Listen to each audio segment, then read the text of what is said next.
Hey Brent. Yeah, what's up? Fuck you, Xenoblade Chronicle 2 is shit. Anyways. You haven't even played it. It's a gacha game, gacha bad. Hey, only less than half of the unique blades are gotten through gacha. The rest are gotten through side quests. So, the Nintendo Direct happened yesterday. It did, if you can't tell whenever we're recording this. I'm living. I'm arcing with energy. Yeah, Xenoblade 2 recent characters that I don't know who they are, or why they're in this game, or why they take up They're two good. spots. But, it's technically not taking up 2 spots, but they just count as separate characters. anyways. Yeah. Anyway.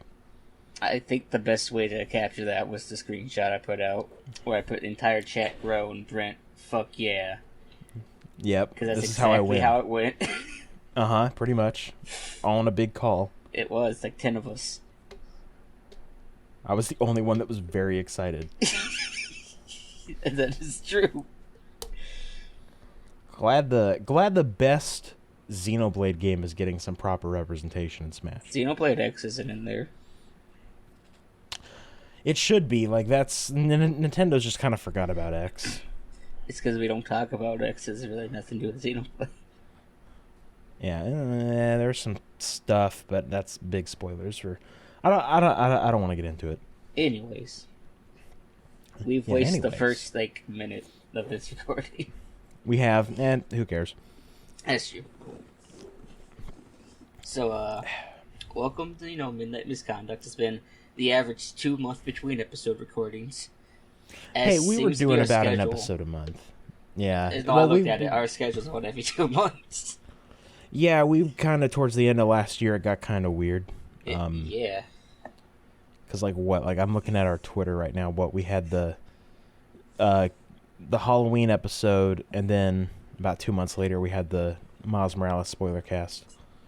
Yeah. Oh, God, we were on a track for a little bit there for every 2 months. Hey, we had 2 episodes come out in June. That was pretty... Or July. That was pretty good. Yeah, I think one of those was the spoiler cast. Or they it both was spoiler for... casts. No. One was a spoiler cast for interspecies reviewers. One was a normal episode. That's right. Oh, speaking of which, I got to play that song for somebody yesterday. Oh, really? Coming back into town. Somehow the village people got brought up. I was like, I know something about that. Hold on. Wonderful song. Anyways. As always, standard shit poster. That is myself and whatever Brent's title is. Yeah, the big editor man. That's what I do. Big got shit poster and big editor man. Those are our new handles. Yep. Anyways, so we got some stuff to talk about.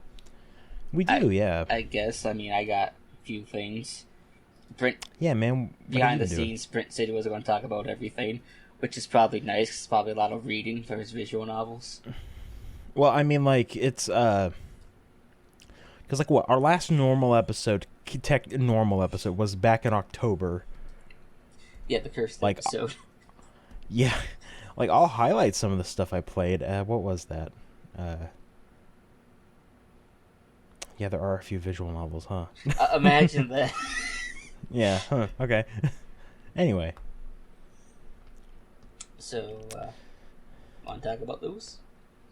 Sure, yeah, I can go ahead and knock some of them out real quick. Let's see. 13 Sentinels Aegis Rim is great.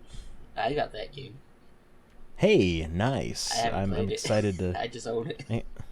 I'm excited to see your reactions to stuff. That'll be very exciting. I'm upset there's no spaghetti punching. There is a guy who loves yakisoba. But does he punch it? No, he shoves it in his mouth because he says it's the gift from the gods. It's not even close, but go on. Anyway, yeah, it's a really good game. It's really hard to talk about 13 Sentinels without spoiling it. Because just how its plot is set up and written. It's really good if you like adventure games with heavy sci-fi focus and lots of plot twists and good characters and stuff. It's pretty good. So a Kojima game. Kind of, yeah. Two other visual novels I'll touch up on real quick. I read through Robotics Notes and Robotics Notes Dash. Okay. It's part of that science adventure series that has Steins Gate and Chaos Head and all that in it. Mm-hmm. Robotics Notes is about a group of high school kids that want to build a giant robot. Mm-hmm. Mm-hmm. And it's pretty good. I liked it a whole bunch. One of the things I like about the series is how it uses real world concepts and physics and stuff to explain their sci-fi. So it's like, hey, if a bunch of high schoolers built a giant robot, it'd probably suck ass. And guess what? It kind of does. That's not much of a spoiler. It happens like you see it sucks ass in the first like 10-ish hours or so. Mm-hmm. Yeah, it's pretty good. The main character is this like epic gamer man who just spends his days playing fighting games until one day he ends up finding like a text log left behind by a dead person. Is he a Smash and player? No, he plays a mecha fighting game on his phone. Okay, so not a pedophile. Yeah, he's like one of the top 3 in the world or something. Yeah. He's not a pedo, you know. Good start. So he starts finding these cryptic notes left behind by a dead man, and so he starts following them, see if there's any truth of them, because they have like a lot of conspiracy theory stuff in them. As all visual novels have. Yes. It's pretty good. I liked it more than I thought it would. I always heard it was one of the weaker entries in the series, but I think that was because the only way to experience the story up until now was the anime adaptation. Okay. And I heard the anime adaptation writes out the main character's personality, which is stupid. Like, why would you do that? Then I played through its sequel, Robotics Notes Dash. There's not much to say on that. It's the characters are back. It's fun if you really like those characters. Some really good moments. It's also kind of a sequel to Steins Gate. It's kind of weird, but there's not really much to say on that one. I also like that one. Didn't like it as much as Robotics Notes, but whatever. Is Chaos Head the one with the bad anime? What's the one with the really bad anime? Yes. Chaos Head is the one with the bad anime. So, same thing with Chaos Child. Okay. The animes for them are incredibly bad. Chaos Head in particular writes out good plot points and replaces it with shit. So what you're saying is Steins Gate was the only good anime?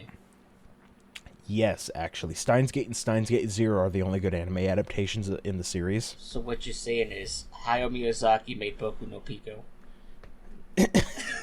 Yes, that's exactly what I'm trying to say. It's, very nice, clear through line. No one's going to understand that joke, but I stuck in it. Anyway, so yeah, did that. Did you play Astro's Playroom on your PlayStation 5? No. Oh, you didn't? Okay. No. Astro's Playroom is the free pack-in game on your PS5, and I played it, and I'm like, I wish there was like more of this. Like, I would play a full-price 3D platformer. Is it like Sackboy?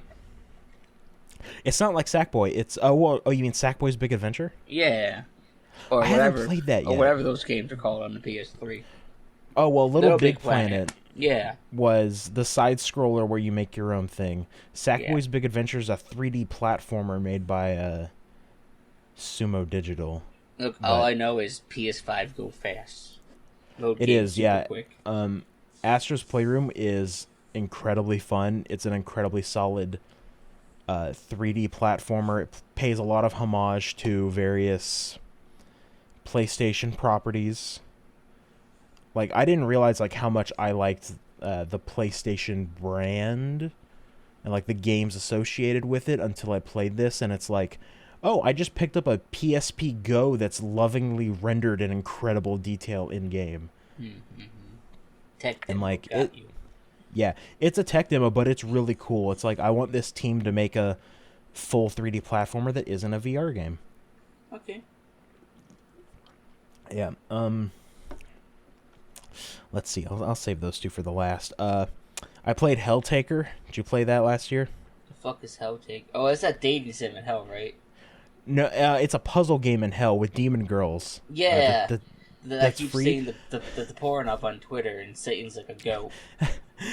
The creator was like, I made this game because I have a fetish for demon girls in suits and I want people to make fan art. Oh, like And Yoko yeah, well, and now one of his characters is getting an android, so I think that guy won. Like, that game's like an hour, maybe. It's fine. Like, I like the puzzle stuff. Then you get to the final boss, and it's like a timing-based boss battle, and I'm like, this kind of comes out of nowhere and is kind of bad. Like Dragon Guard 3. Yeah, kind of, but Dragon Guard 3 is a rhythm game. I keep making connections to games I haven't played. But it's fine. Like, I think its impact culturally is better than the game itself. Because people have a fetish for demon girls in business suits now. Yeah, exactly. Deviant. Yeah, anyways. it's fine. Like, the final boss battle just kind of sucks. Like, I'll have to say. It's also kind of funny. That's basically it. It's like it's the last game I beat in 2020. Another game I beat in 2020, Yakuza Kiwami 2. Ah, yes. Good game. That game is fantastic. I think you're better off playing that than getting a PS2 and playing Yakuza 2, because at this point, very difficult. Yeah, I own the PS2 version of Yakuza 2, but the thing is, I played this one for the good localization. Yeah, that's also true. The localization is kind of ass until about 4. 4. Yeah, 4 is when the localization kind of got good. Yeah. Yeah, Yakuza Kiwami 2 was... definitely. Yeah. But yeah, Yakuza Kiwami 2 was just fantastic. Like, really good story. I liked everything. Yeah, it's too bad. Doesn't matter when Yakuza 3 happens, but anyways. Yeah, it's like, oh man, Kiryu's got a nice little relationship going on with this girl. Oh. America. I guess at the beginning of the Yakuza 3, she's just like, I have to go now. My America needs me. And she Never goes on see a it boat again. and leaves. Which sucks, because I'm like, yeah, you could probably do something with that. It's because they changed writing staff at that point. Yeah, which sucks, but... I think they should have just taken Kiryu out as the main protagonist of 3, but that's a different story for another day. Yeah. Yeah, Kiwami 2 was great. Now, the rest of my Yakuza journey is going to be playing 5 and 6, because I'm going to skip 3. I wouldn't skip 3, just like go through the main plot should take about 10 hours. Really? Is it that short? It is an extremely short game.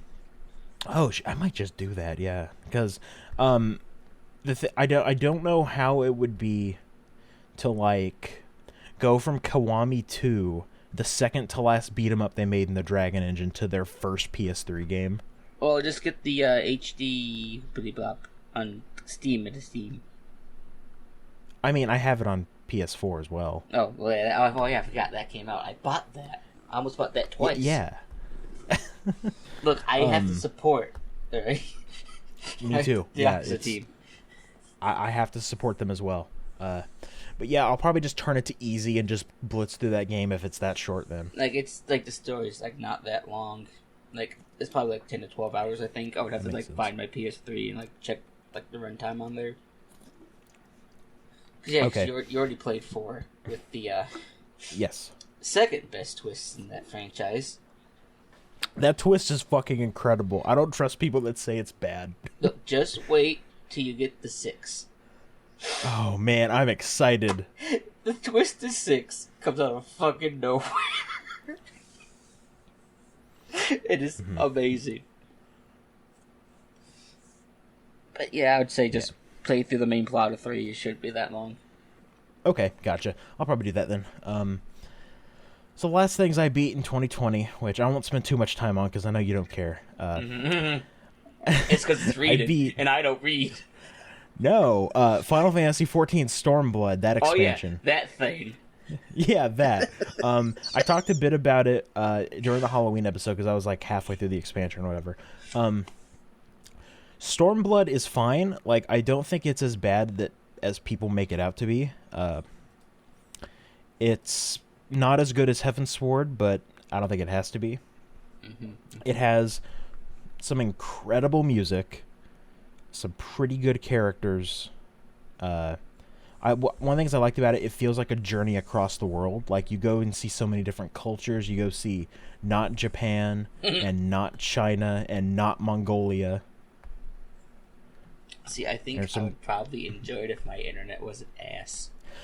Yeah, you probably would end up enjoying it if you had better internet. I just love we just accept my internet's trash. Oh, it's so bad. Like, you people, I edit this podcast, so you don't hear it, but there are some times where Andrew, he just cuts out, and I'm like, I think he's talking right now. Yeah, so Brent just says, uh-huh. Oh, really? Yeah. Yeah, it's I have to fill it with platitudes and hope that I'm right.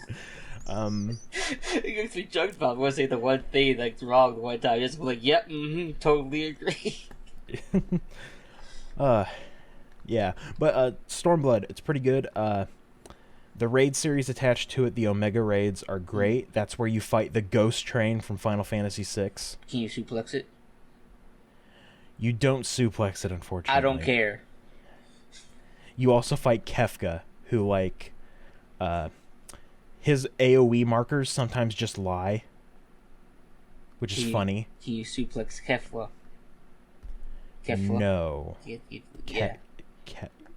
Then there's also the Ivalice raid series, which is connected to Final Fantasy Tactics, and I maybe would have cared about that if I played Final Fantasy Tactics. It's fine. You always play triangle strategy. They better keep that name. I want that name to be kept. It's so good. It's so bad. Anyway, yeah. Stormblood, pretty good. I don't think it was as bad as everyone says it is. Yeah, I liked it quite a bit. But then I moved into Shadowbringers, the last expansion that came out. Yeah, the one with Tom Holland. Yes, Tom Holland and Hannibal Buress made a commercial for it. It's pretty good. With Shadowbringers, it's weird for me to say that my favorite Final Fantasy story is the expansion to an MMO. But, like, there's some good shit in Shadowbringers. Like, some really incredible writing, good music and moments. It's fine. That team's working on 16 right now. Yes, they are. The writer for Shadowbringers isn't, but the writer who is worked on Heaven's Sword, which is another great story. So, I'm excited for that. Yeah, Shadowbringers is fantastic. Like I said, I won't go too deep into it because I know Andrew doesn't really care. But yeah, MMO bad. That's the catchphrase at this point. The raid series, the Eden raid series, is fantastic. There's some incredible music in it. Apparently, it references Final Fantasy VIII a whole bunch, and I should go play Final Fantasy VIII to maybe get that a bit. Yeah, because they finally found the source code so they can release it again. Yeah. Also, the main two characters in the Eden raid series, it's pretty clear that they're gay. Like, they're best friends. It's whenever they at the end of the raid series, this giant crystal they've been restoring energy to just turns into the gay crystal with, like, rainbow colors. It's like, that's a little blatant. No, they're best friends. Yeah, they're roommates. They're roommates. And the Nier Automata raid series is fantastic. There's a lot more Drakengard in it so far than I was expecting. The last one is not out yet, though, so waiting for that to come out. Okay. That's all I played in 2020. Let's hit the shit I've been playing in 2021 real quick. Yeah. So I started Phoenix Wright Ace Attorney trilogy. Oh yeah, Riven's dad's in that. Let's not talk about that. That is lore no one else needs to know. I just love when I said that. I got the call. He's like, I love the fact you made that joke, but I hate it at the same time. Yeah. I had never played the Ace Attorney series, and then I got gifted the Ace Attorney trilogy, and I'm like, well, shit, here we go. Okay. As of this recording, I have beaten 1 and 2. I'm in the middle of 3 right now. Which one has the clown? 2. So you had the whole circus got you. Yeah, I'm gonna talk about the whole fucking clown here in a little minute. Ace Attorney 1, pretty good introduction to the series, has some good characters. Ghost titties. That I'll talk about that here in a second. It's pretty good. First 4 cases are great. The 4th case is pretty fantastic. Then there's the 5th case that was added for the DS version, and it's obvious it was added for the DS version. Yeah, because you gotta blow the dust. Yeah, it's like, press this button to blow the dust. I'm like, oh man, this made me use the microphone. If I was playing this on the DS. And there's like, hey, here's a 3D model you can rotate. I'm like, whoa, this is crazy. Here's features I'm not going to see until 4. Hey, man, remember back when, like, all these DS games had, like, microphone, like, functionality? Yeah, that was Weird weird. to think about. Because we've moved past that. Yeah, remember in Phantom Hourglass when you had to stamp the map, you had to close your DS and open it again? Remember in, like, Spectroids or whatever it was called, that Disney Pokemon game where you had to yell at the fossil to wake up? Yeah. Yeah. DS was a weird time. It was, yeah. Anyway, Phoenix Wright Ace Attorney, the first one, pretty good. I liked it quite a bit. Say it's like an 8 out of 10. Okay. Let me get to Justice for All, the second game. This game has 4 cases. The first 3 suck. If I wasn't told that the same writer wrote this one, I would be shocked. Because of how it's okay. The first case. So the first case, it's like, okay, we need to have an excuse for you to have a tutorial. Okay. So what happens? Okay, Phoenix Wright gets hit over the head and he has amnesia during this case. And I'm like, this is so contrived. It's bad. Okay. Yeah, it's not. Anyway, so you get past that. Okay. And then the second case features... I'm just going to spoil these because these games are like years old. This case is fine. The second case in Justice for All is fine, but you end up having this thing where it's like the culprit is like, oh, they had facial reconstruction surgery to look just like their little sister. And I'm like, It's just like that one visual novel you were telling me about. Let's not talk about Steins Gate Zero. Anyway, so that was kind of bad. Then you have the third case, which might be the worst case in the series. Is it the clown? Yes, it's where you're defending a magician. And okay, let me explain how this works. Okay, so you're defending this magician who allegedly killed a ringmaster and whatever. The crux of this case is that a 32-year-old man, a 22-year-old man, and a 21-year-old man are all in love with the same girl, but this girl is 16. I didn't know they multiplied 5 instead, but anyways. Multiplied it by 3. Man, anyway. So you're working through this pedo party trying to figure out what the fuck happened. And the murderer was this trapeze artist, this acrobat. I think his name is fucking Acrobat. And the whole thing is that, like, oh, he killed someone by dropping a statue on them and pulling it back into his room. Oh, they didn't find the statue in his room. And that's what Phoenix Wright is like, the statue. You've been hiding it under the blanket on your wheelchair, haven't you? He's like, yes, I have. Congratulations. And I'm like, you want to show me how that big-ass statue is hiding underneath that small blanket while he's sitting in his wheelchair? No? Okay, we're just going to move past that fact? Okay. It's shoved up his ass. It was really stupid. And now, I would have been like, man, this game is awful. Then you get to the fourth case, and it's one of the best in the series. Ghost titties.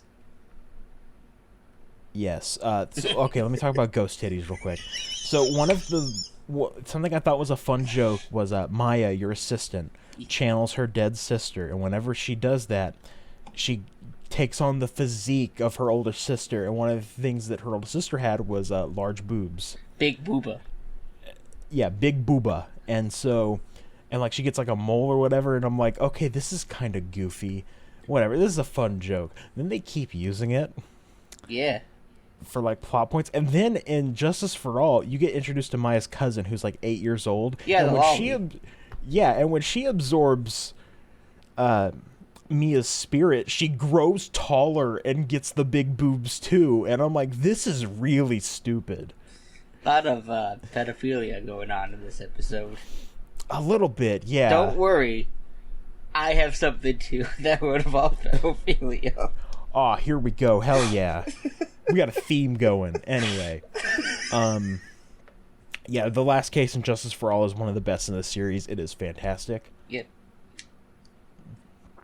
And I've started Trials and Tribulations. The first case contextualizes having a tutorial way better than the second one. Mm-hmm. And it's pretty good so far. I'm not too far into it. I'm only in the first real case. Yeah.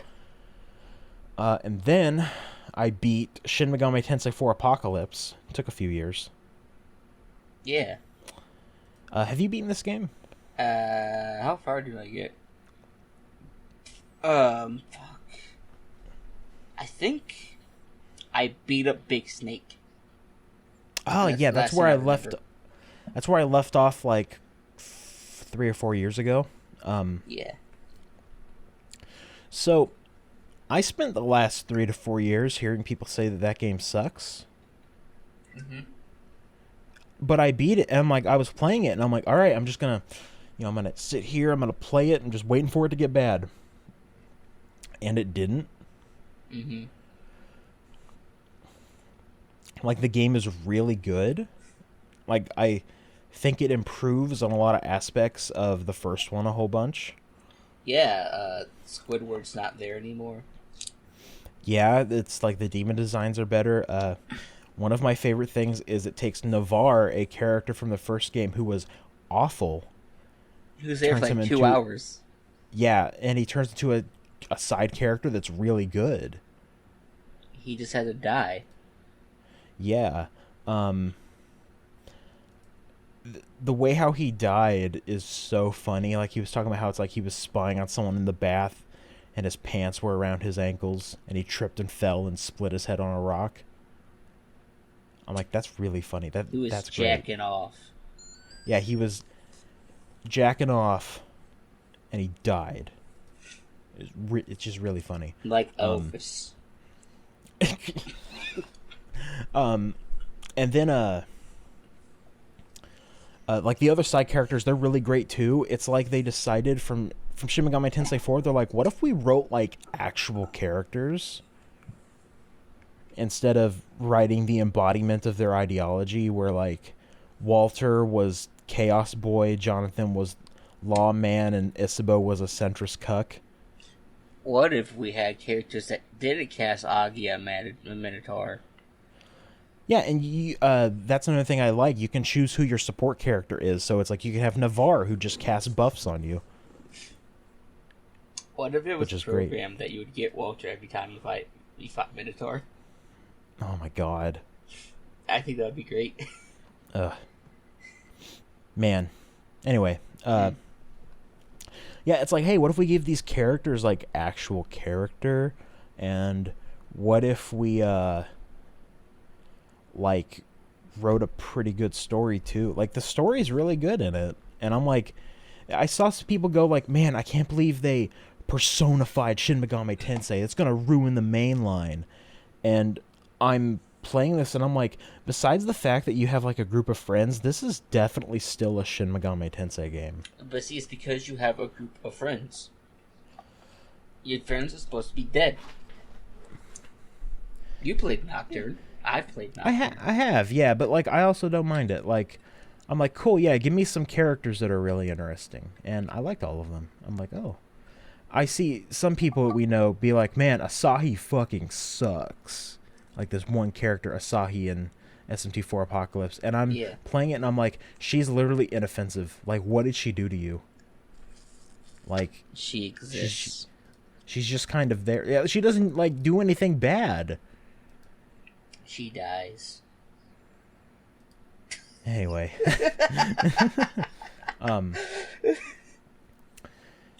Yeah, so I really like Shin Megami Tensei 4 Apocalypse. It has one of the best final bosses in the series. Mm-hmm. Like, the way how it's set up, it's really good. I'm like, man, this... Like, I'm even more excited for Shin Megami Tensei 5. Coming winter 2022. I still hope it's this year. It's That'd be not. great. We both know how Atlas is. I think it could totally release this year. It's not.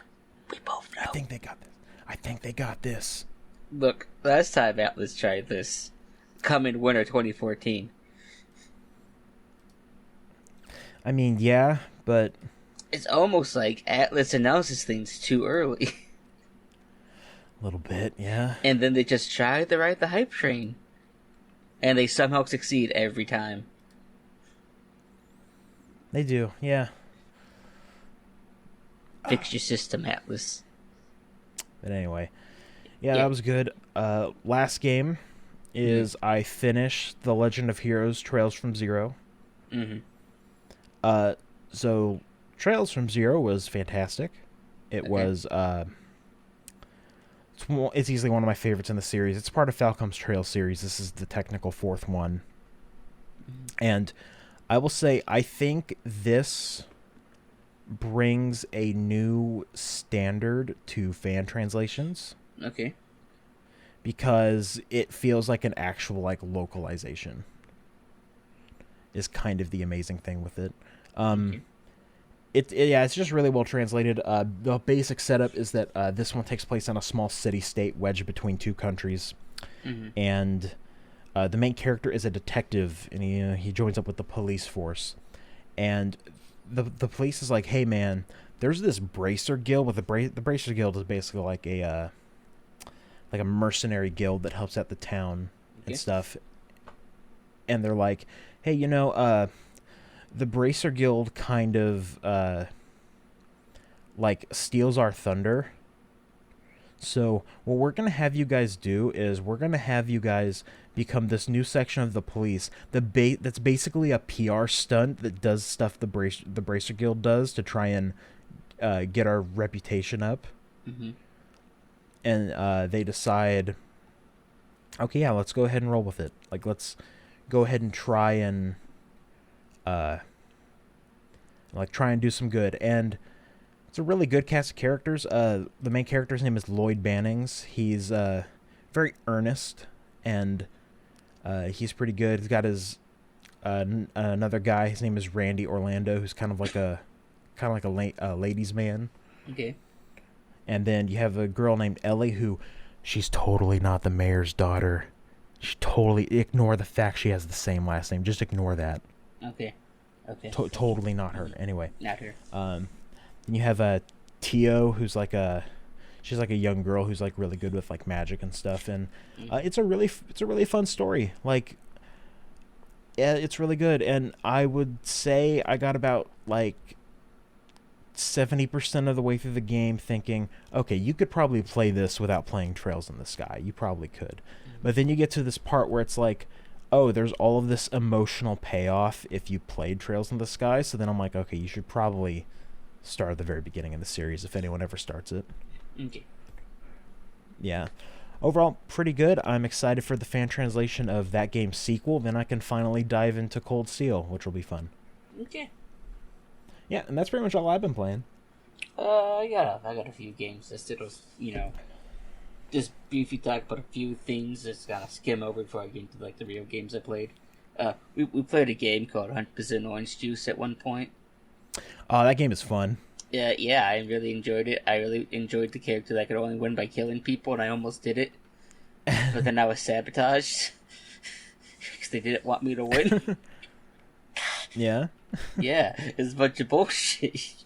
Bunch of hacks. Anyways, the other game is gonna, for some reason, right? So the Pokemon games came out on the Virtual Console like 2 years ago, or whatever. Yeah. So like, you know what? I'm in quarantine. I'm gonna play Pokemon Crystal, and I did it. Nice. It's definitely a Game Boy Color game. Yeah. Yeah. It has some issues. I am really glad the DS remakes exist. Anyways, so... Yeah, the DS remake's probably better. They are. They're still probably the best Pokemon games ever in existence. But anyways, so the only game for the PS5 that I played on my PS5 so far has been Demon Souls. Okay. Only got it because I just got like a free like $100 PlayStation card. It's like, oh, I guess I can buy Demon Souls. It's like, hey, you want to pay the extra $10 for the pre-order bonus shit? I'm like, sure. It's not my money I'm using, and it's kind of pointless. What? Yeah, why not? I mean, I'm having a good time. I'm not that far into it. Fuck what I have dubbed Cthulhu Mansion. Piece of Cthulhu shit. Mansion? Okay. It's fuck. I forget what land is called, but it's like the first area is like Prison of Hope. Look, I'd be fine with the Mind Flayers being there if when I turned the corner, one already didn't have the paralyzed spell like ready and going. Like it knew I'd be there. So I stopped playing for a bit. I was like, I just need to take a break. Losing all those souls doesn't feel good. Yeah. Yeah. But let's talk about a good game. Let's talk about Yakuza Like a Dragon. I am so excited to play this year at some point. It's so good. I keep hearing. I keep hearing it's one of the best in the series, and I'm like, really? Okay. Ichiban is such a main character. Right? So, I can explain why. Because Ichiban's allowed to emote. Yeah. Like, he's allowed to have emotions.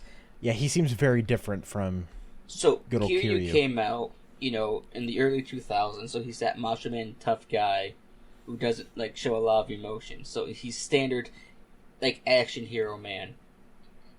He's not allowed, to cry and shit. Ichiban cries a lot, and it's real refreshing. Yeah. Because a lot's happened to Ichiban, and he's allowed to be depressed for a little bit. It's fine. He goes to crime for a jail he didn't commit because the boss of the family asked him to, and he's like, I'll do it for you, boss. You're like my dad. But I'm not getting into that. But anyways, I think this week that was really great. I really like the party members you have. I like the fact that it's an RPG. Yeah, it's. I know a lot of people were frustrated that it was an RPG, but I'm also I don't come to this series for the gameplay. I come for my wacky Japanese crime dramas that have wacky sub-stories. Yeah. Like go-karting. Nice. I'm really proud Pocket Circuit Race Fighter's back, but he runs the go-karts. Oh, that man has aged terribly compared to the rest of the cast.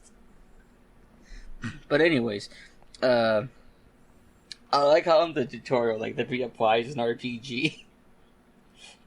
Because I forget the guy's name, but he's Ichiban's underling in the family. He's like, yeah, why do you stand there? Just let him hit you. He's like, when I get into a fight, I'm imagining I'm in Dragon Quest and I'm the hero.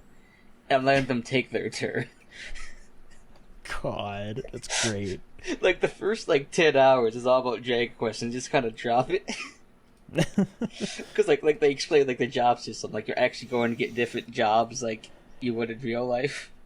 That is really good. Because you go through a temp service, and the guy who runs is like, "Oh yeah," I heard you're a Dragon Quest fan. And I'm like, "What is this? This is great." No, it's really fun. It has those Yakuza twists they're known for. It's really great. Really love the cast. They really love to use the term Nakama. Yeah. It's every other sentence has the word Nakama. I'm like, I get it. Comrades, friends, family. I understand. Yeah. Did you play with the dub or with the sub? I have nothing against them dubbing it. Yeah. But if I'm going to play the Yakuza games, I'm going to play it in Japanese with the English subs. Yeah, I don't know which one I want to do because I've heard the dub is incredibly good. Which I've heard the dub and it's pretty good. It's just I don't know, in my mind. I guess because I played all these games with the Japanese, voices for so long until they offered the English dub. my brain's wired. It's like, nah, it's got to be in Japanese. Mm-hmm. Another thing I like is like when you're running around town, you have like little like dialogue that pop up like you would in like a Tales game, and they're talking about stuff. Yeah. And one of the lines is you run past a manga shop, and Ichiban's like, "Yeah, I've looked into this manga that I was into before I went to prison." And they didn't get very far since I went in prison. Is he talking about Berserk or Hunter x Hunter? Both. I think it leans more. I mean, honestly, it could be more either or with Ichiban as to who he is, the kind of character. Because I can totally see Ichiban being into both. But no, it's really great. I really enjoyed the job system. You get to choose like different outfits, like in battle, your characters get to wear, which is really nice. Because I was like, oh, because I bought all the DLC because I got to support the Yakuza people and give them money. So I had the legendary set costume. So everyone was just a Yakuza character except for Ichiban.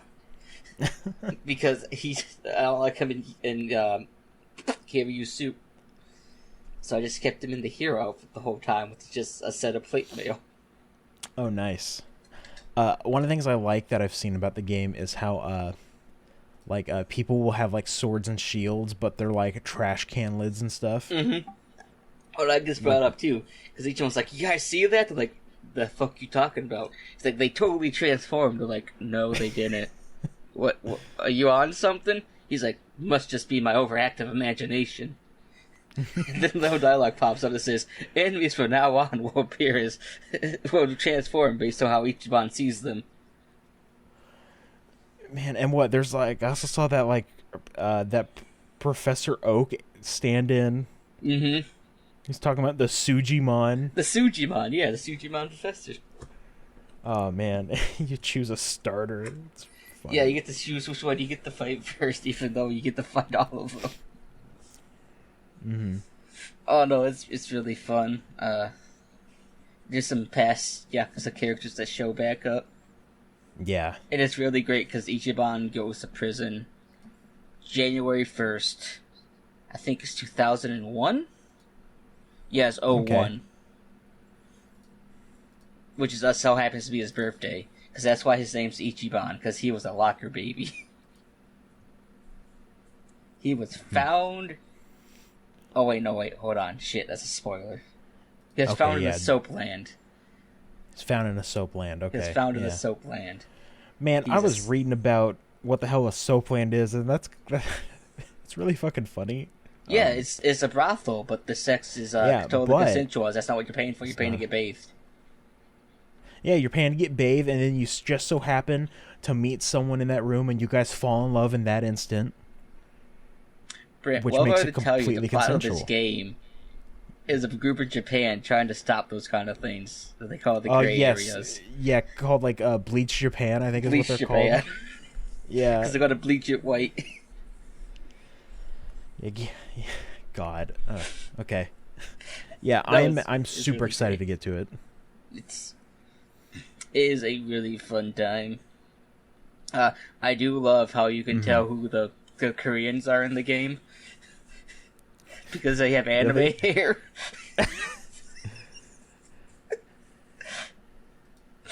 Look, it's fine. The Yakuza team figured it out. Japanese look like standard people. The Chinese got some crazy accessories. Sometimes they're ugly. And the Koreans just look like anime characters. Mm-hmm. Look, I just remembered, like, there's a quest. It's like, oh, like, find the lead to get into the Korean territory. It's like, it's that woman with pink anime hair, isn't it? Oh, look, I was right. Yeah. I think all, like, the main Korean people are played by K-pop stars. That would make sense. Like, they get so many real actors into these games. Oh, but yeah, no, it's great. So yeah, so since, Ichiban went to jail before, Kiryu got out, he has no idea what the fuck happened with the Tojo clan. Yeah. The 10 billion yen, he has no idea about that shit. So characters pop up and he's like, I have no idea who the fuck you are. So slight spoilers. Saijima and Majima show up at one point. Mm. and Ichiban's like, I don't know who you are, but I guess I gotta fight you. Nice. It's really great. I would highly recommend it. I wouldn't say start with that if you're new to the series. I'd say work your way through 1 through 6 or 0 through 6. Yeah. Because you probably could, but there's, again, a lot of payoff if you played the other games. I imagine that's why I'm going through them. Like, you definitely want to at least play 6 before you play Like a Dragon. Mm-hmm. For reasons. Yeah. We're not going to mention those reasons. Okay.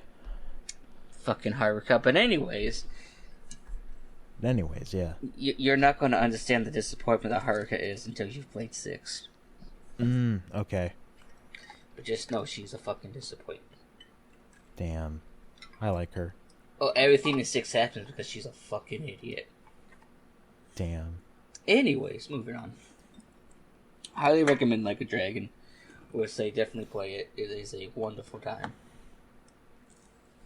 Now, the other game I can really say that I talked about, and this will move into our TV show section, Okay. is I played a game called Coffee Talk. Okay. So imagine, Valhalla, right? It's a visual novel, but you make drinks. Okay. Imagine that, but it's a coffee shop in a fantasy world. That's pretty much it. Okay. That sounds cool. It's real nice. It's real, like the jazz in the game. It's real nice. So it turns out this game was heavily inspired by this Japanese TV show based off a manga called Midnight Diner, and this is my transition into the TV show section. Oh, did you watch Midnight Diner? I did. Okay. I watched a few. Look, I've only seen after halfway through season 2 because I have this standard that I can only watch it at night before I go to bed. Because they tell me goodnight at the end of every episode. Okay. So it makes me feel better about myself. Oh, but Midnight Diner is a TV show. The main character is called Master, because I know that's what they call, restaurant owners in Japan. Yeah. And how he opens up his diner from midnight to I think it's about 6 a.m. And the only thing that he has on the menu is beer and pork soup. But if he has shit, he'll make food that you request for. And it's just, imagine Cheers, but at a Japanese diner instead of a bar. Okay. I would recommend it. Sure, that sounds fun. And one of the favorite things I like about that is, so they shot the opening by, driving around, Tokyo. But there's just a Yakuza billboard. So I see it every episode, and I point at it, like that Leo beam. Because I'm pretty sure that's the Yakuza for Yakuza 3. I think Season 1 came out 2009. That was around the same time Yakuza 3 came out. But anyways, every time I just watch the openings, there it is. There's the Yakuza billboard. It caught me off guard the first time I was watching. I was like, wait a minute, hold on a second. What is this? I had to rewind. I was like, yep, that's the Yakuza billboard. So, I don't know if this really counts as a TV show or a movie, but I have experienced all of Trapped in a Closet.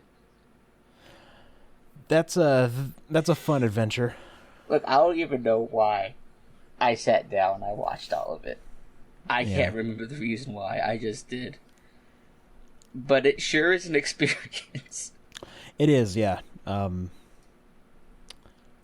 It's a weird experience knowing what R. Kelly is now, but it feels almost like R. Kelly just kind of improv half of this. It really does feel like that, yeah. I think my favorite line, is towards the end of part 9. It's when the cop returns home, and he's trying to figure out what his wife's hiding from him. And he goes to look in the cabinet, and R. Kelly pops out. It says, "Pause the film right there. It's about to get twisted. Not only is there a man hiding in his cabinet, but he's also a midget." God. I think my favorite part of Trapped in the Closet is in part 4, when he's like, and I'm driving home, and it's a bad green screen. Oh, it's so... Oh, man. It's really good. Like, it's like you have to watch like Trapped in the Closet's probably never gonna be finished. Yeah. But if you haven't seen it, you gotta experience it. Yeah. Like, the pastor might have AIDS, who knows? Who knows? Who knows? Who knows? It's the package AIDS? Probably, but we don't know. So I like how it starts off that R. Kelly's character Sylvester is the narrator, but within the first set of parts, that quickly changes that the narrator's a separate character. Yeah.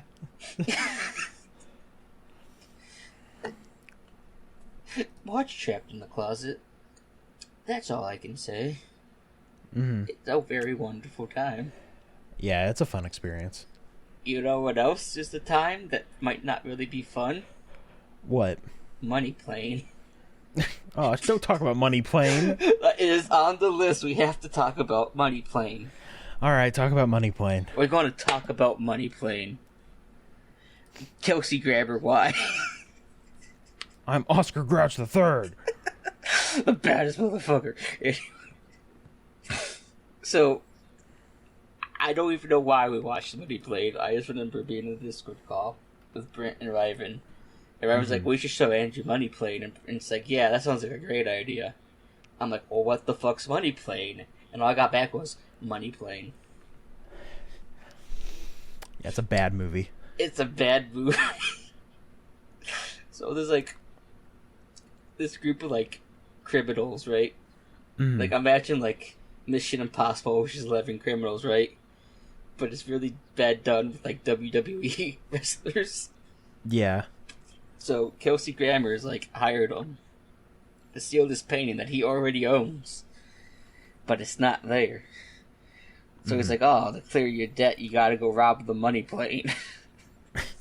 And we asked what the money plane is. He's like, it's the plane with all the money done with illegal activities. It's a plane that goes over international waters, so that means it you can do whatever the hell you want on it. So dumb. Oh, I can't believe they got Kelsey Grammer in on that. Yeah, they got Kelsey Grammer in a room, not moving anywhere. That man played Frasier for 20 years and been reduced to Money Plane. I can't really talk about Money Plane without spoiling Money Plane, but watching Money Plane. Yeah. This is all your fault, bro. You know that? We're talking about Money Plane. You could have stopped Raven. We could have watched fucking whatever, The Raid or whatever it's called. The Raid is pretty good. But no, Money Plane. We'll do that in the next movie night. I'm fine with that. Anyways, so moving on to some actually decent television. I watched a lot of Kamen Rider. Of course, yeah. So I finished Double. Finally. Double's good. I like it. Thought the ending could have been better. Yeah. But then I thought, wait, how can they be the gimmick of Double if there's only one of them? So of course. It's Kamen Rider single. Or I think he's referred to as Kamen Rider Joker. He is. Yeah. Because I watched the movie Wars, and it's Cyclone and Joker. Mm-hmm. But anyways, so, and then, I was watching the movie A to Z, and then O's came on, and I know it was O's because Ska played. I'm like, oh yes, it's Brent's favorite. Ah, it's the horns. The brass instruments, here they come. So I decided, after that movie, was like, so I'm not having another one of these experiences with O's in a decade. I'm gonna watch all the Heisei Kamen Riders in order. Here we go. And I am halfway through 5, so I just need to take a break because I'm a little burnt out. Because I can only take so much Heisei Kamen Rider. But of course, I started with Kuga. Now, I watched Kuga without the monster language being translated, as I was told that is the intended way to do it. Yeah, and I have started watching Kuga with the monster stuff translated. As I told him to do. Yeah, because it is pointless by episode 16. Yeah, it really is. I'm not at episode 16 yet, but yeah, it's like it doesn't matter. Like I understand the original broadcast, their language wasn't translated, so it was a mystery of what's going on. But once they reveal like what their whole thing is, they really don't need to speak the language, but they kind of have to because they established it. Right, yeah. I mean, Kuga's a fine series. The main actor will never appear in Kamen Rider ever again because he hates Toku as a whole. He thinks it's a lower form of, entertainment. He thinks Kuga's good, but he just doesn't like Toku, which is understandable. Yeah, that understands. Which is why every time Kuga shows up, if it's Decade, it's a different, Kuga entirely, or once he shows up in like shit like Wizard and like everything else, he just doesn't talk. Yeah, he just gives a thumbs up. Look, Kuga's an alright time. I enjoyed it.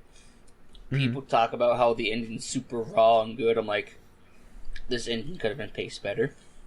This is 20 years in hindsight, I feel like. So, I'm going to bring up the manga adaptation here for a quick second. So, in the manga adaptation of Kuga, the main bad guy doesn't even exist. That's funny.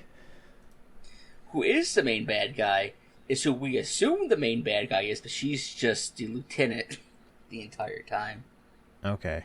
I can't really talk about her position without spoiling what the actual twist in Kuga is, but like, the main bad guy shows up, like, for a brief moment in the first episode, but then he's not seen again until, like, episode, 43. Oh, great. And this is a 49-episode series. Episode 50 is not canon. Wait, is there an episode 50? There's an episode 50, but it's a joke episode. Okay. I'm like, well, what are you talking about? It's because Kuga had 5 different directors. And they all shot a scene in that episode. Using their tropes and cliches. Okay. Gotcha. It's considered a joke episode. Okay. There's 5 directors. I just checked. I'm like 11 episodes in, so. Yeah, as you can tell, which director did what, depending on what happened in the episode. Yeah. Now, will I admit that, fighting on a mountain covered in snow with 2 untransformed people punching each other is pretty raw? Yeah. The way we got there could have been better. Right. So, moving on from Kuga. So, I've been trying to decide, is Akito my new favorite? And it might be. Ooh. Simply because the opening has the line, ready to go, count 0, Kamen Rider Agito.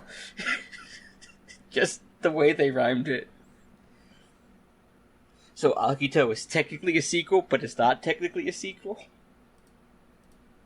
Okay. Right, so let me explain. So sure. On record, the really only, quote, technical sequel series is Kamen Rider Black RX, because it's the sequel to Kamen Rider Black. Right. However, as you know in Kuga, they call the monsters unidentified life forms. Yeah. So those are referenced in the very first episode of Agito, but it's only been like a couple weeks or whatever since that occurred. Okay. Which does not match up the timeline they have set up when Agito starts and when Kuga finished. So it's been theorized that Agito does take place in a universe where after Kuga, but it's a universe where it happened a year sooner. Okay. Anyways, Akito is one wild ride. Yeah, I've heard so from Samael, someone who was on the podcast. It's not as big as a fever dream as him and like Buster like to claim it is at one point, but it's.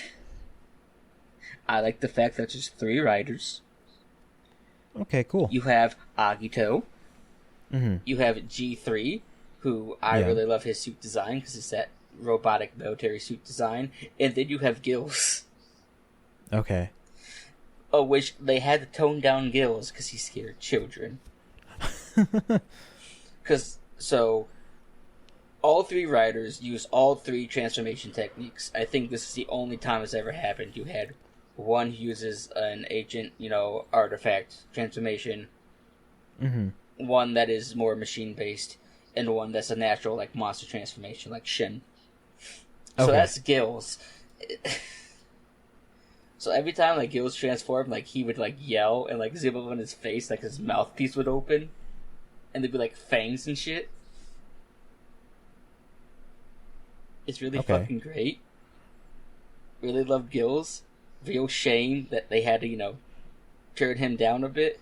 And the fact the suit is no longer usable. Because most of his fight scenes happened in water. Because his name was Kamen Rider Gills. And he was a swimmer before he transformed into Gills. So as you can see, the suit has been water damaged.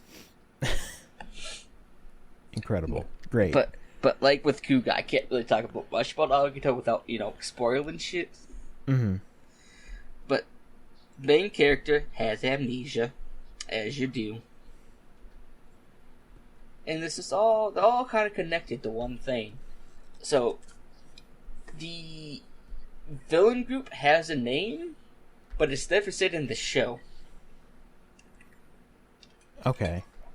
Which I'm not going to say because it kind of spoils what they are. Right. Okay. That makes sense. Fuck, what do they call them? It's something similar to unidentified life forms. Oh, they called them unknowns. That's right.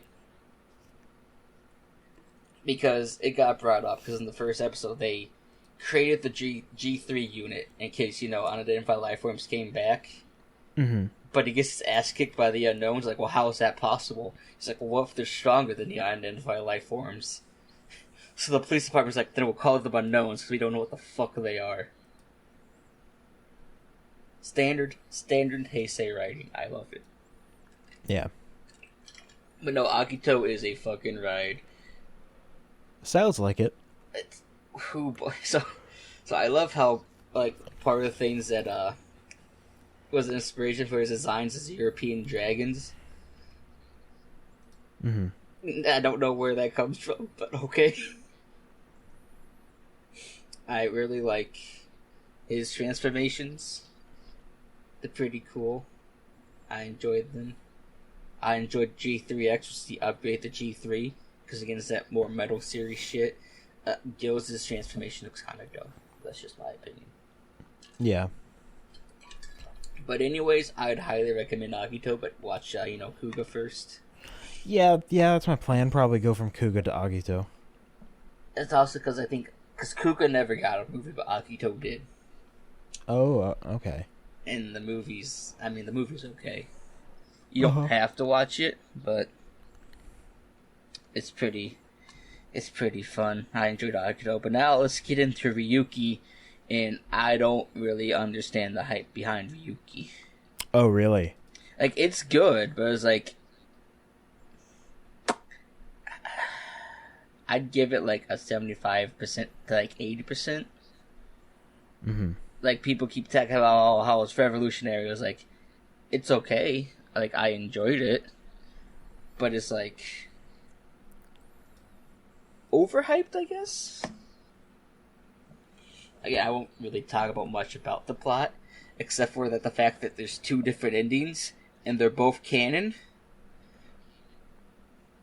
Okay. Sure. Look, once you've watched Ryuki, you'll understand what Ryuki is.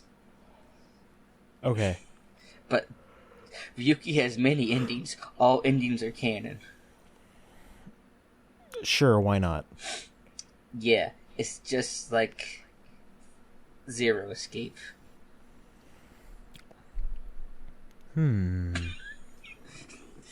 Except for mirrors are way more involved. So Ryuki's big draw was there's supposed to be, quote, 13 riders. Of which there technically is, once you count in the movie. Oh, okay. And the special. Mm-hmm. Because the 13 riders comes from a reference to, I think, the first adaptation of Master Rider, which had the chapter title of, like, 13 riders. So we only see 10 in the series. There's 2 in the movie, and then 1 in a special. Okay. So Ryuki, I can't even remember his name, but the Ryuki rider, he accidentally gets caught up in the battle royale. Because besides the main plot of Ryuki, there's also a battle royale where only one rider can survive. Mm-hmm. Because you gotta fight to survive. But each rider has a deck of cards. They each have, like, a monster that they made a contract with. Which the contract is, you get the power, but, you gotta, A, have them eat other monsters, or have them eat people. Oh. Yeah. Okay. That part's kind of dropped after a bit. About monsters getting hungry. I think, after the scissors fight is really not brought up, I don't think. Yeah. At least, not that I remember. But anyways... So one of the things with Ryuki is... I don't know if people are shitposting whenever they say this, but is it true that when Gen Urobuchi was writing Madoka Magica, he ripped off Kamen Rider Ryuki? I've never watched Madoka Magica. Okay. So I have no idea. Because I hear people say that, and I'm like, I mean... I would have to watch Madoka that could probably answer that. Okay. I already know a big twist about it being, a dark series, but anyways. Yeah. Mm-hmm. Yeah. Okay. But yeah, no, so let me explain why there are 2 or multiple different endings. Okay, sure. So, there were 2 writers to Ryuki. They each wrote their own ending. They couldn't agree which one would be, canon. So the director's like, this one will be the series ending, we'll make this one into a movie. Okay. Alright, that's a weird way to do it, but sure. Both are technically on cliffhangers. Oh, great. Because Ryuki's a hell of a show. Which, apparently in Geo, because it's pronounced Geo, Brent. Oh, It's really? not Zeo, it's Geo. Oh. Sure, why not? Look, learn to speak moon, Brent. Anyways, apparently in Geo, because Geo had these little special episodes that had some series continuity of the past writers. Apparently, there's a couple Ryuki episodes. Apparently, they answer the writer some time. of the cliffhanger. Yeah, they answer some of the cliffhanger questions. Okay. I mean, I have to wait to get through, X more series before I get there. Yeah, you got a ways to go. I mean, I'll just skip those. It's fine. No, don't skip O's. It's good. And also, I'm pretty sure one of the big crossover movies has the epilogue to O's in it. I mean, probably knowing how Kamen Rider works. Mm-hmm. Fuck, decades fucking ending happened in the movie wars with Double. Fucking Decade only got 38 episodes and is ending reduced to a movie. Damn. It's kind of like Amazon. Every time I say Kamen Rider Amazon, I'm just reminded of Saban's Master Rider. Mm-hmm. In that infamous clip. Now, when you say Kamen Rider Amazon, do you mean the series from, is it the 80s? Yes. Okay, the because original there's Kamen Rider Amazon. Yeah, because there's also Amazons. Yeah, which is the The one that's on Amazon Prime. That's like a web Yeah. series. Yeah. No, because Kamen Rider, like Amazon, was like really short too. But again, I just think of that clip from Saban's Masked Rider, where they get their fucking riders mixed up. So I'm pretty sure they had Sky Rider say that he was Amazon, but I am Amazon. I love that clip. There's a reason to spin my handle for a bit. It's just really dumb. It's the same I am Edison energy. Fuck. What if they did? No, Ghost isn't that smart. I'm not giving Ghost credit. Ghost isn't that smart. Of which, I think it's a fair trade. If you and Issa watch Ghost, I watch 100 episodes of Gintama. But would you even continue after 100 episodes? I don't know. We'll have to watch. I have to watch 100 episodes first. I'm gonna watch Ghost eventually. I don't know. No, see, the deal only works if Issa does it too. Damn. It has to be both of us? Yeah, that's how you get 100 episodes. So it's 49 plus 49. It's 98. I'm throwing in 2 extra episodes for free. What if I watch Ghost twice? No. That's just stupid. And I've done that. I watched Ghost 3 times. That is... Why? For the bit. Okay. So anyways, that's pretty much my extent of Kamen Rider. Halfway through Fies. That's an interesting series, let me tell you what. Yeah, I've heard it's one of, like, Japan's favorites. See, their favorite is Den-O. Yeah. For some reason, look. So, they got, like, the official, like, Kamen Rider playlist on Spotify, right? Half the songs are from Den-O. Really? Okay. Because it's the same song, sung multiple times, by different monsters. Sounds great. The only thing I know about Den-O is that, like, dude in, like, the red demon suit who looks kind of goofy. Yeah. Because they're how he transforms into different forms. So imagine the same song, like, plays, like, when he fights, but it's a different monster singing, depending on which form he's on. Okay, that sounds cool.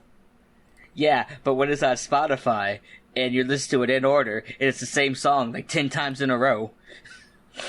Because there's different versions of it. Because then you find out that there's a Kamen Rider idol group, which is now just down to 3 members, but still, sometimes they sing the song too, and they sing it multiple times, and it's like, why is Den-O so popular? Fucking trains. I don't know. Mm-hmm. Listen to Kamen Rider Girls, it's a fun time. Not really based off Kamen Riders anymore, but the name still exists. And there's only 3 remaining members. Okay. Anyways. I'm done with my rambling. Okay, in terms of Kamen Rider, like I said, I started Kuga, like 11 episodes in. I'm still watching Gaim. I kind of got burnt out on Kamen Rider whenever I caught up to 0-1. Understandable, 0-1 had a lot happen in it. Yeah, and so I'm starting to get out of it, though. I'm going through that. I have some movies that I've watched. I'm going to hit upon them, like, kind of in, like, a rapid-fire round. Right. Okay. Let's see, I got my list open up here. I watched Drive. Okay. Starring Ryan Gosling. That movie is fantastic. So how does it fare to the original Japanese version of Kamen Rider Drive? I have not seen Kamen Rider Drive yet. I'm going to have to watch that adaptation. Yeah, but that was a pretty good movie. Okay, have you ever seen the movie It's a Wonderful Life? Yes. Okay, what do you think of that movie? It's a Christmas movie. Is it a Christmas movie? What game are you playing here? Did you know they don't mention Christmas until the last 20 minutes? You know? So I watched this movie for the first time in forever, and I don't like this movie, like, at all. Okay. So if you've never seen It's a Wonderful Life, you've probably seen the parodies in cartoons and everything where it's like, the guy's gonna kill himself. It's like, oh, this is what life would be like without you. But that happens in the last 30 minutes of the film. The other how long is this goddamn runtime? The other 2 hours of the film is just going through his life, and it's a bunch of really boring stuff. And the only good part is that last 30 minutes. Everything else is kind of bad. Okay. I don't like the movie at all. It's hearing people go, oh, it's a Christmas classic, and I'm like, oh, they don't mention Christmas till up until the very end. But anyway. So what you're saying is Die Hard is more of a Christmas movie. Yes. You know what else is more of a Christmas movie? The movie Fat Man. Have you heard of this? Is it about Santa Claus? Yes. So this kid gets coal for Christmas, so he puts a hit out on Santa. This little kid who's a 12-year-old Ben Shapiro hires a hitman to kill Santa Claus, and I thought this movie would be awful, bad schlock, but in actuality, it's pretty fun because they play it completely straight. It's a pretty fun movie. But does Kurt Cobain save Christmas? No, Mel Gibson is Santa. That is some... Yeah, okay. And Walton Goggins is the assassin. Okay. I don't know if you're familiar with him. No. Hold on, you might know him. Let me post who he is. Here we go. This guy. You've probably seen him in some movies.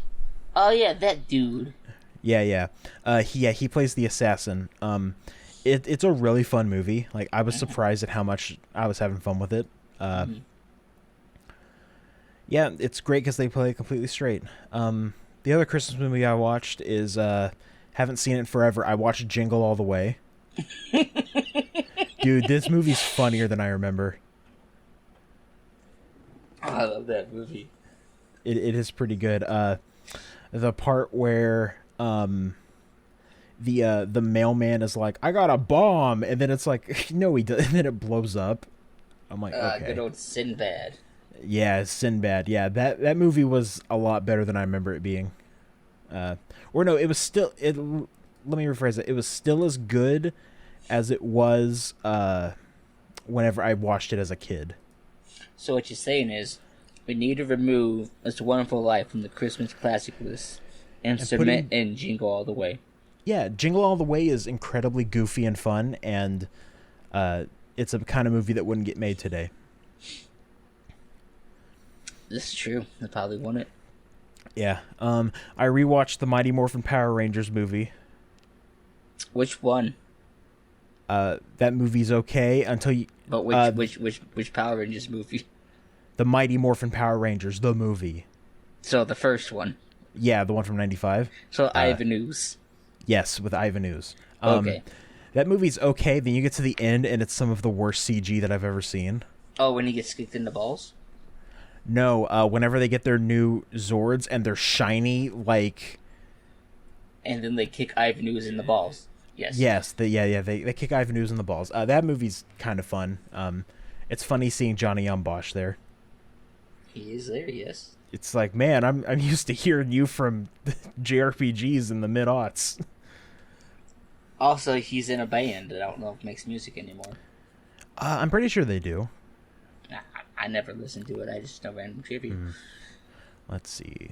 Those movies aren't much to talk about. I watched Lupin the Third, the first. David Lynch. Yes, it has David Lynch in it. It was like when David Lynch finds out I've been watching movies on my iPod and he's trying to choke him.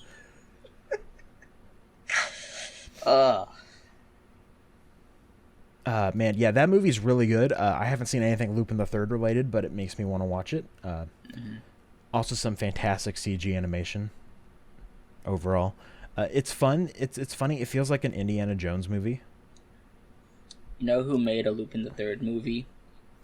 Miyazaki, right? Yeah, and he made Boku no Pico. Yeah. And in the original dub, Lupin is voiced by David Hayter. Yeah. Who was in Boku no Pico. He is, yes. Little known fact. Yeah, that movie was fun. If you can't tell, I'm really trying to get Boku no Pico in the title, and Brent won't do it. I'm not going to do it. You can't do that. And let's see. The other day I watched Memories of Murder. Okay. It's from the same director who directed Parasite. Okay. It's about it takes place in 1986. It's based off of a real serial killer case in South Korea.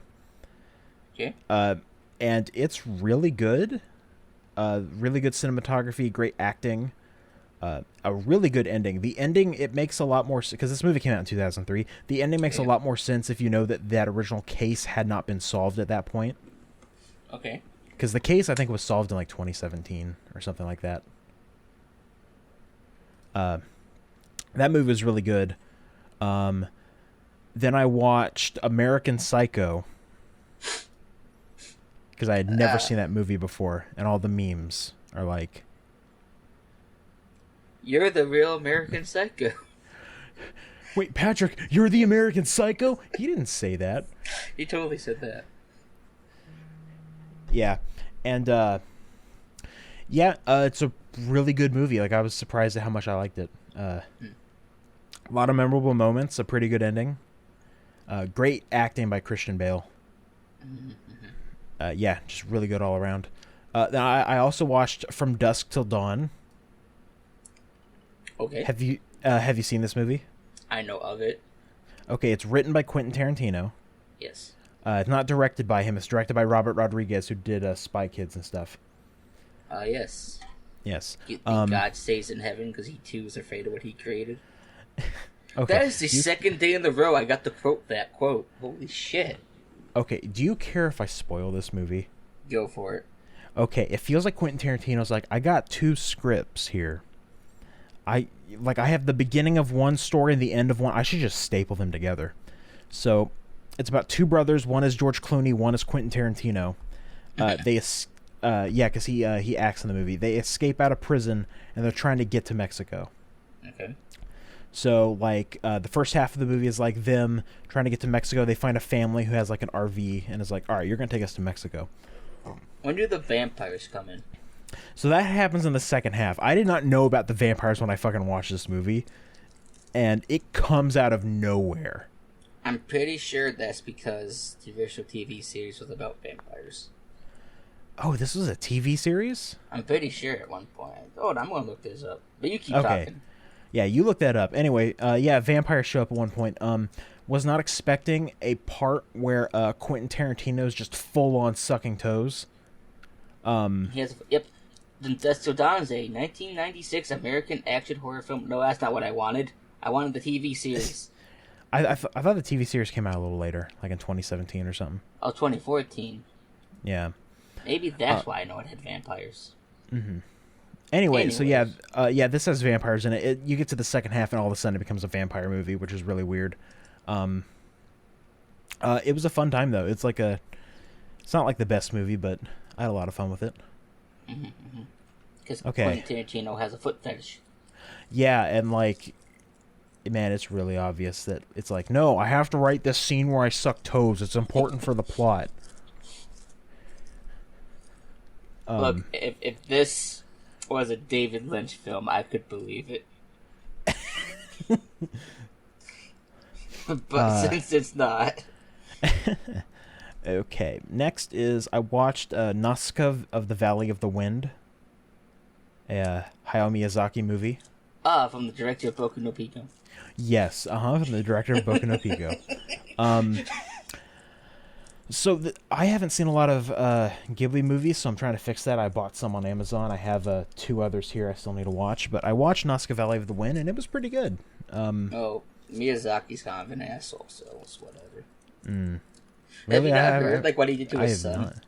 No, I have not. What did he do to his son? So his son became an anime director. Yeah. So at his son's premiere, he walks out halfway through to go smoke a cigarette and says, I cannot call him as a man yet. He is a failure for this film. Oh, I remember hearing about that. Okay.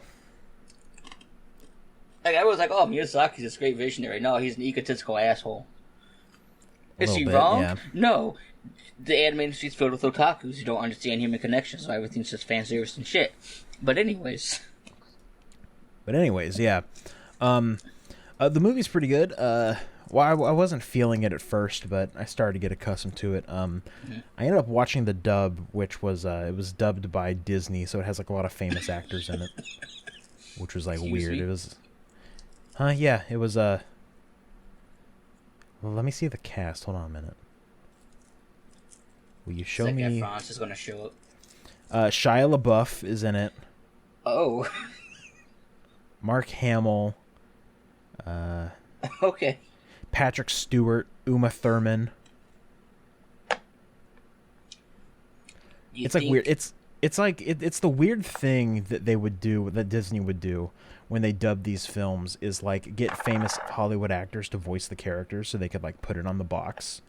Do you think Mark Hamill remembers this role? Is it just like Majima, where he just forgot? I mean, he plays a minor character in this. He probably forgot about it. Just like Majima, okay. Just like Majima. Yeah, that was a fine film. Still got some others to watch. I have Howl's Moving Castle and Princess Mononoke right next to me that I'm gonna get through at some point. Oh yes, War Bad. Yeah. So I got through that.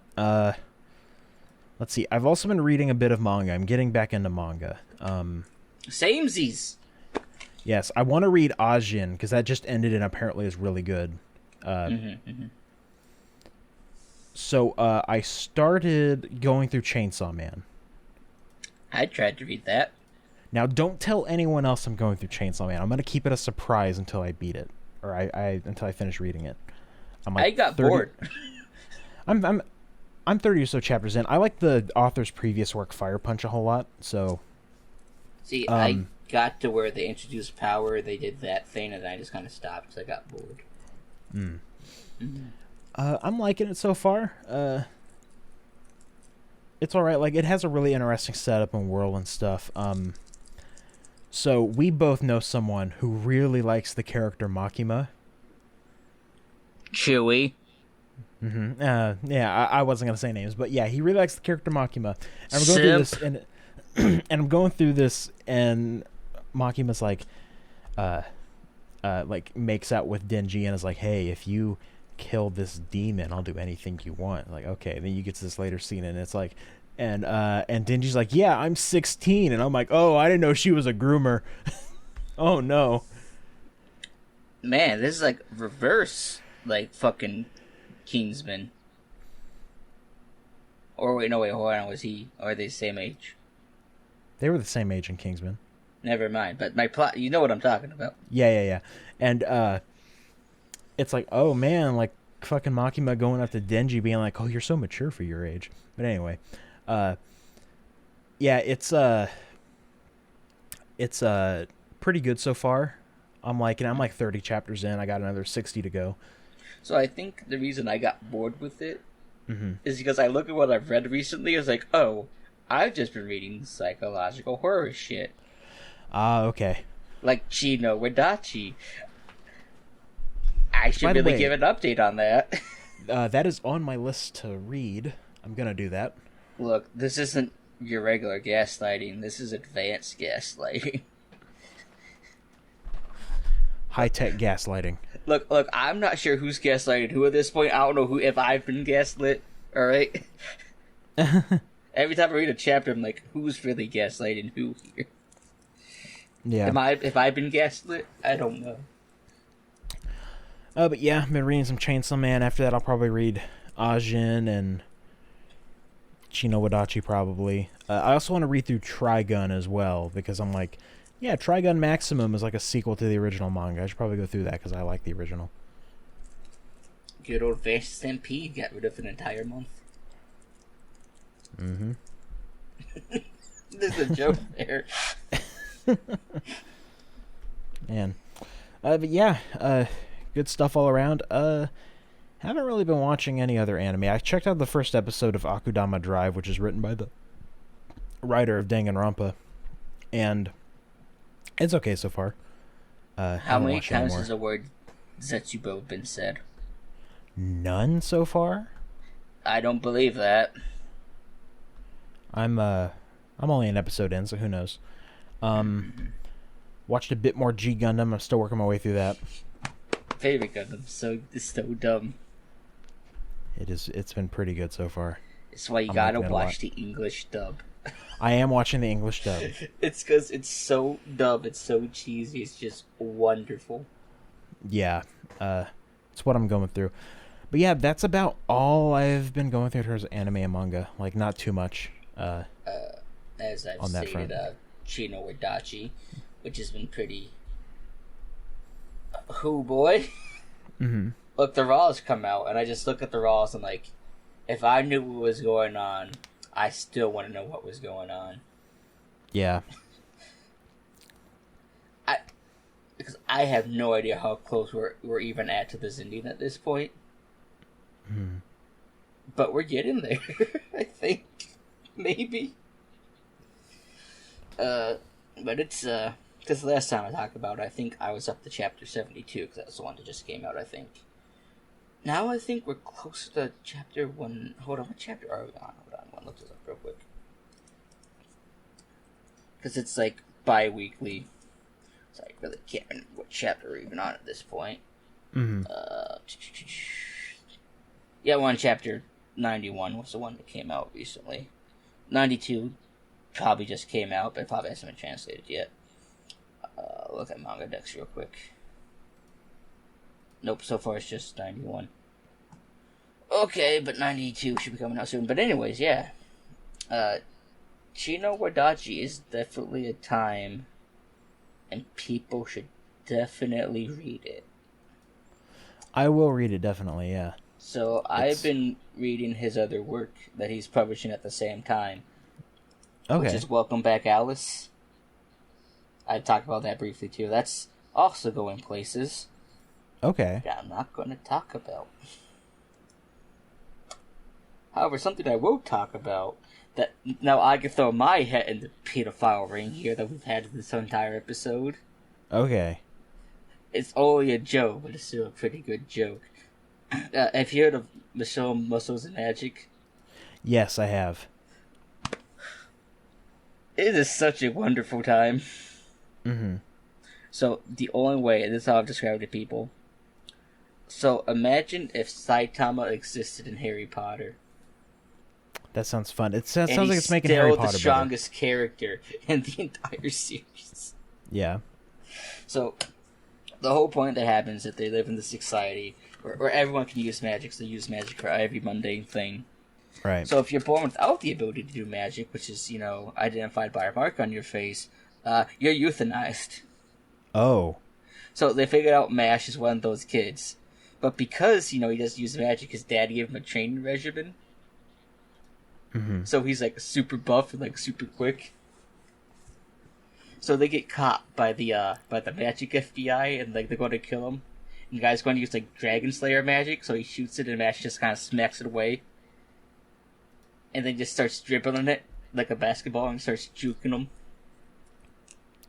Yeah. It's a wonderful time.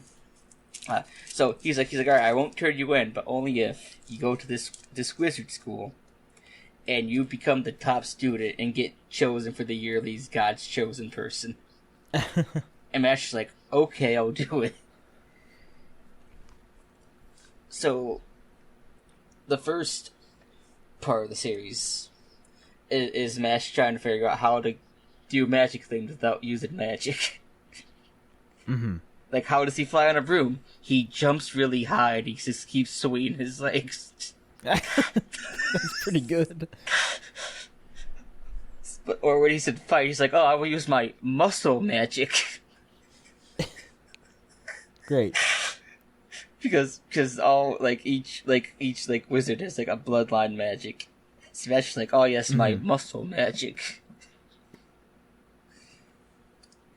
So I bring up the pedophile thing because there's a main character in there who's a siscon. Okay. So his whole thing is he's going to become God's chosen, so he can change the rules. So people born without magic aren't euthanized because the sister has a disease that will strip her of all of her magical powers, and then she'll have to die because of the government. So he just carries his locket around with her. And like when he's fighting Mash, he drops it. He's like, "Oh, so you're a pedophile?" He's like, "No, I just really love my little sister." Mash goes, "Well, that's just worse." Like, Mash as a character is really wonderful. Really loves cream puffs. Wonderful lad. I would highly recommend it, because we're at the point we're now into the tournament arc. Okay. Because it's been exposed that he can't use magic. Because there's a character in there who can identify like who you are by like your magical signature. Yeah. It's like, oh, Mash doesn't have that. Because it's great, because every time someone questions, he's like, no, I can use magic, what are you talking about? And then he just kind of stands there, not proving anything. Yeah. Stands there awkwardly. But anyways, I would say read it. It's a real fun time. It's like 75% shonen, 25% gag. I think the best way I've described it, imagine Dragon Ball Z if it kept the gags from Dragon Ball. Okay, that makes sense. That's probably the best way to describe it, and it's probably, I don't know what else to say, like I would say check it out. Because it's honestly, like, if you like the gags from Dragon Ball Z and want that back in Dragon Ball, you would totally enjoy Mashal. Yeah. I highly recommend it. It's great. I'm really enjoying the tournament arc so far. Because, like, they just had, like, a chapter a couple of weeks ago, whatever. It's like, oh, you gotta find these keys, but you're being chased by these undead demons who will try to kill you, try to grab the key. So he, like, just, like, stomach punches one of them. And it, like, passes out, but it stood right back up. And it's like, oh, yeah, because it's undead, most attacks don't do anything. He's like, well, this backfired greatly. I would highly recommend it. Yeah, it's definitely on my list of stuff to check out. I think that's about all I got. Yeah, all right. Yeah, I think that's about everything. We had a lot of child grooming in here. We did, yeah. And, you know, Quentin Tarantino's barely disguised fetish and all that. What an interesting episode it's been. It has been, yeah. It's been a little while. Yeah, it has. Since the last one. Since the last normal one. Yeah, all right, yeah, I think that's it for this one. Got that one in the bag. Stay tuned for the 13 Reasons Why spoiler cast. Oh, God. Did you guys watch any more of that? We're like halfway through season 2. There's four seasons. Shit, okay. It's fine. Season 4 is only like 10 episodes. Yeah, because they couldn't keep it up the 13 motif. Look, 'cause we got to a fucking, like, episode where, like, fucking Clay's, like, trying to fucking victim blame and guilt trip the suicide girl. Oh my God. So she stays with him and she doesn't move away. Mm-hmm. It's like, what the fuck? Clay, as he makes the exact same face. Yeah. Even though he's a Kamen Rider. God. You know that video is wonderful. That video is wonderful, yeah. It makes almost no sense, but it's great. It matches up so well for some reason. Yeah. Mm-hmm. All right, yeah. Stay tuned for the 13 Reasons Why spoiler cast at some point this year. I guess. Where we get revive it, and we're not gonna. So, me and Riven came up with the plan that we're not gonna let Brent watch more than like part of season 1. Mm-hmm. So when we talk about it, he can just be completely confused. Yeah. That's a bit. I watched part of season 1 and season 2, and I know what happens in 3 and 4, kind of. But you won't be able to enjoy the ride that we were there. Yeah. Like, the secret lesbian character who can't admit that she's gay to her gay fathers. Yeah, you know. It's yeah, it's certainly a country fucking show. But we live in a country. We also live in a society. Joker, 1997. Thanks, Zack Snyder.